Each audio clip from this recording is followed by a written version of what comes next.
If this animal was hatched out right in front of you, would you throw it in a freezer because it looked this way? Or would you give it the opportunity to live a full life? And if the answer is yes, I would love to give that animal a full life. How do you go about finding a new home for it? Do you charge money? Stop the video right now. Let us know what you think in the comments. As a baby, he stuck out like a sore thumb and he knew something was wrong. He has a cleft lip on both sides. There was a few people that thought we should just, euthanize it. I felt, well, if he eats and he acts normal, then I like him.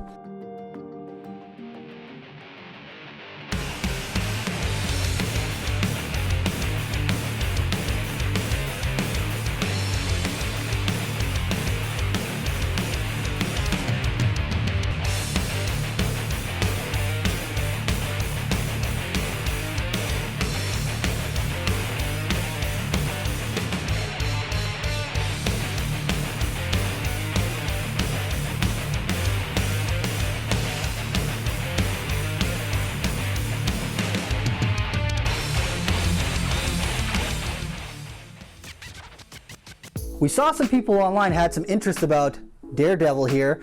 This was a little ball python that was born with no eyes, and we just were starting to look for a new home for him. The person who produced this animal is actually a friend of the facility. They kept all the babies in the clutch, and they actually kept this one for quite a while, and they decided that they didn't quite have enough time to give this one the appropriate amount of love that it deserves, so they brought it to us, and then we found a new home for it. This is one that we actually did produce, and when you're producing as many animals as we do here at Nerd, we do see some anomalies sometimes. So this one, his name is Shades, and he is a no-eyed black rat snake.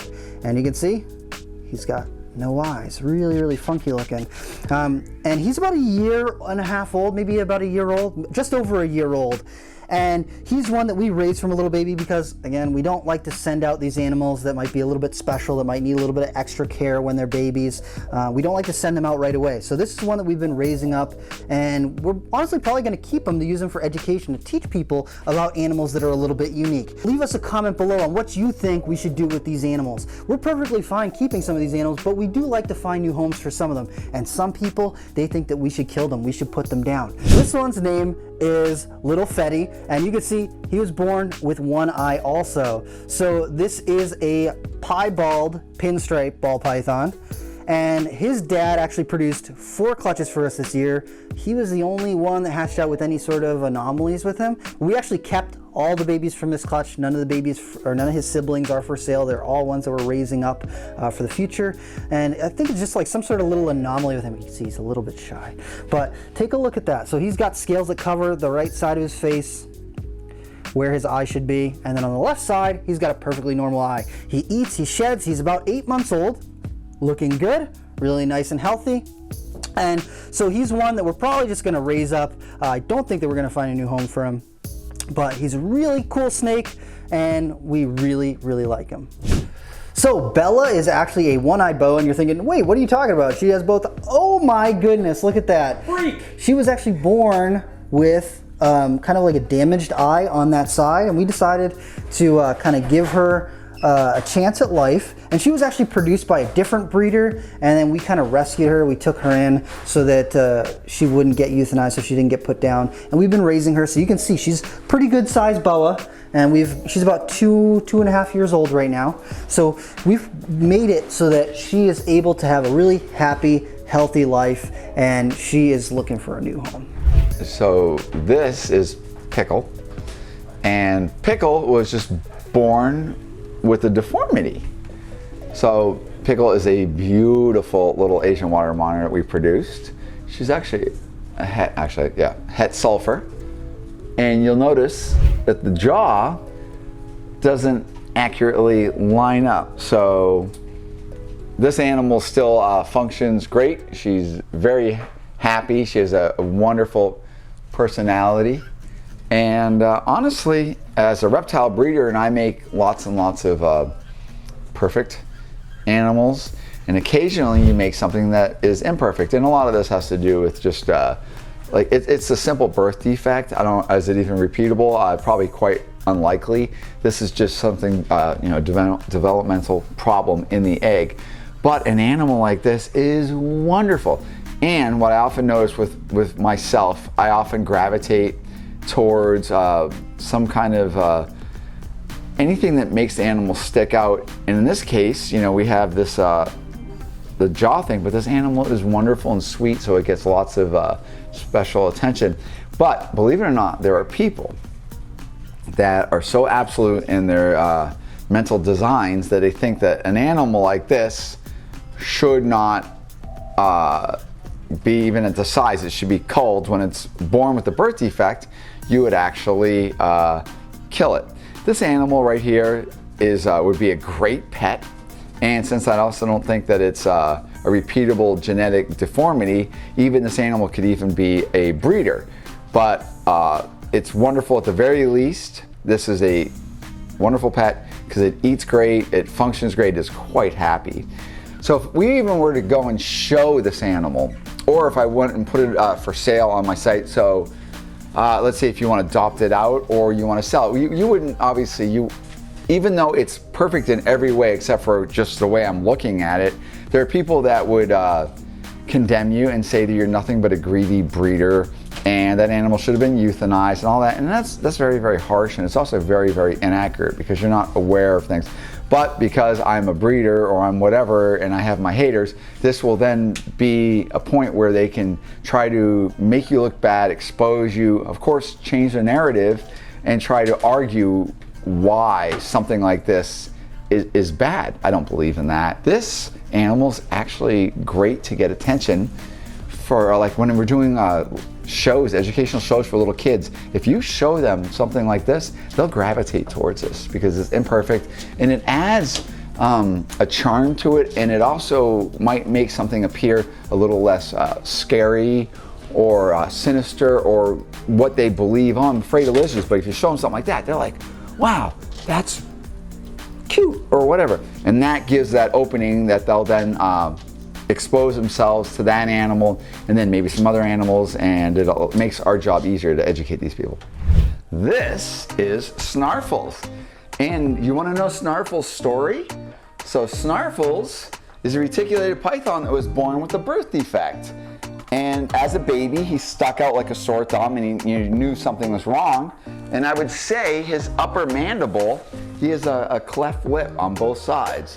So the consensus was, oh, this horrible little sad snake has a birth defect. And there was a few people that thought we should just, euthanize it. I felt, well, if he eats and he acts normal, then I like him. Snarfles is at least probably 8 to 10 years old. And I hid Snarfles for at least 8 years from people because most people would wonder why I have an animal like this, and I don't think like that. Why wouldn't I have an animal like this? These are pets. So he doesn't have enough lip coverage to hide his upper mandible and the teeth. So his lip is forever in a snarl, but he's a wonderful animal. Should we have a certain level of elitism where we think only the best survives and only the best are ever sold or adopted? And if I were to produce an animal like this that is thriving and doing well, if I were to keep it, or if I wanted to sell it, how would I sell it and make sure the person getting it is going to be responsible? Because if you just give animals away, a lot of times you're gonna give that to somebody that might not really value that animal or whatever. Oh, he's so strong. What we do avoid is, as a breeder, and with any kind of known genetic attributes that are problematic, we will desire not to breed those because we know the resulting babies won't thrive, or you won't get good eggs or something. So you kind of want to avoid that. And as a breeder, we're always learning, what genetics are good and what genetics are not as good. There are lots of different genetics that have their little things that you might be able to fault them at that. But it depends where we're setting the bar. What should be acceptable? And remember, we're making pets. You might not want to breed it if it's something that's repeatable genetically. Certainly, you don't want to keep, making a damaged gene stock. If it's genetically missing eyes or genetically kinking or whatever, we avoid that as a breeder. But if you have something that's just like a random occurrence, I gravitate towards things like that. So if the snake didn't have any eyes and it was feeding and doing well, I would really like that animal, and I'd also like to show other people. Snarfles happens to be incredibly popular. He could be the most popular snake on the internet. And right now he's letting me do all the talking, but he has a significant voice in the reptile community. He's a little brash, and he's a little egocentrical, and he has great ideas of himself. And so if you love Snarfles, which I know a lot of you do, tell me why you love Snarfles, and if you don't love Snarfles, I'd like to hear why you don't, and get ready for people to jump on you, because he has a lot of adoring fans. All right, so we're here at feeding day with Jacob. That's right. Jacob, what are we feeding today? We're gonna be feeding off a whole bunch of our amazing monitors that we have here. This is one of the better rooms that we have here with a lot of our core stuff. Like these two guys. So we try to get these monitors as comfortable with us as possible, so feeding them outside their enclosure is definitely a good thing. What are we feeding them today? We have a whole bunch of frozen thawed chicks that these guys love to eat. So this right here is Pickle. She's one of my absolute favorite monitors. And for those of you guys who are actually interested in our normals that we breed here, our incredibly friendly babies, this is the mom to all of them. As you can see, she is one of the sweetest things on earth. While she's eating, you can pet her. She is very smart. She knows food. She knows what's not. Otherwise, I'd be in big trouble. Now all the other noises you guys hear in here, all the other monitors wanting to come out and play with. That's right. They all smell and taste the food around. You want this? No? You already done? You can hang out. You go. Oof. And here we go. It's Goo Boo. It's Rob's favorite, right? Guy. All right, let's see. Up and over. Pickles don't eat the camera.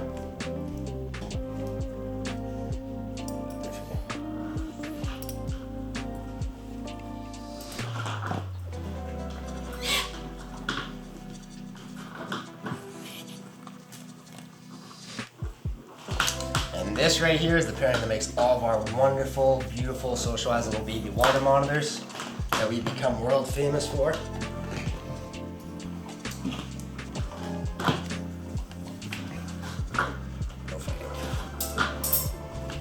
Just want each other's food, I feel like. There you go. Yeah, that's all it is. And that's where most of our monitor fights will end up happening, is actually over food. These guys are very, very social. We raise them up since they're hatchlings in big, big groups. Groups go nuts. Really, the only time that these guys will kind of go after each other is if they're hungry. Or if some type of food's in the equation. Because monitors are pigs. They are the garbage cans of their environment, of the world. It doesn't matter what it is. It doesn't even really matter how rotten or old it is. These guys eat it. They are the ultimate scavengers and one of the ultimate predators in their regions. Sweetheart.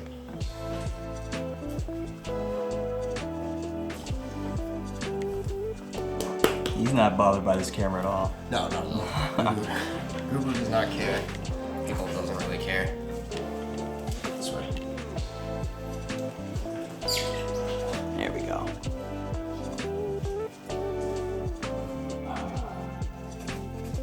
Eat monitors. There we go. That's good. You've got a kid show right now, Jacob. Huh? This is kid show material right here. That's right. Super friendly dinosaurs.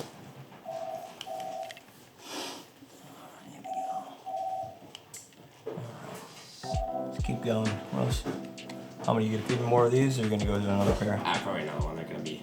Pickles is full. Goo Boo will eat as much as I give him, but Can you overfill them? you can kind of. So obviously here we like to keep them very well fed. Breeding is a taxing process on their bodies. It takes a lot of energy and a lot of time to really create all these beautiful babies that we end up getting. So we like to make sure that they're very well fed to keep them as healthy and strong as possible. But you do have to be careful when feeding monitors because it is incredibly easy to make them obese. As you can see, Pickles is a little chunky here, but that's not because of fat. She's actually pretty far along in her follicle development right now. So in another couple weeks, she'll ovulate, and all those little ovum inside of her wind up becoming eggs, courtesy of Gugu here. All right, so this is Knucklehead. That's right, this is one of our T-negative albino water monitor males. So the T-negative albinos are a project that we're really investing heavily in. There's a couple of very subtle differences between the T-neg and the T-positive albinos. As you can see, the coloration on these guys is a little bit lighter. You're starting to see his patterning fade out just a little bit. He's shedding out, so he's looking nice and fresh and new. You can see this last little bit of yellow speckling here. As these guys get bigger and bigger, that goes away completely. They turn into a solid white animal with those beautiful red eyes. And the T-positive stay more of a lavendery purple coloration. They'll actually look very similar to this the entirety of their lives. They'll have a slightly cleaner pattern. The oscillation will be seen a little bit more. And they tend to be a little bit just more. They're a lot more fun in my opinion. But the T-negs we love just as much. As you can see, super, super friendly. Awesome lizards. This is an albino boa. It's actually an albino motley boa, and her name is Bella. And you can see that she's got one eye. She was actually born with one eye. Pretty unique and cool. So she's actually one that we've been raising. Shut up! Did you hear that? Look, it has been 17 minutes, guy! It's black in here! Let me out, you promised me! And where's my daddy? I want to call my daddy right now! Cut. I am the most sought after, famous snake in all of America, and even the world! Look at me, I am so most handsome! Donnie, your camera guy like stinks! Donnie, you stink! Well, I mean, Donnie, he talks a lot, and he's got like an attitude problem with you. He does. It's Dude. because I called him ugly that one time. Is that what it is? Yeah. Dude, I'm giving him the googly stare! You will be hypnotized by my graces! My daddy let me meet with a beautiful woman that is midst of a shed. Let's Cupcake. Yes. Also Star. She is also a, oh my God, this is star power. Imagine her and I, the success on the internet combined and our babies. Oh, they are most demanding and gorgeous. Always. oh, what are you My talking? bad. Sorry. What are you doing? What do you? Yes.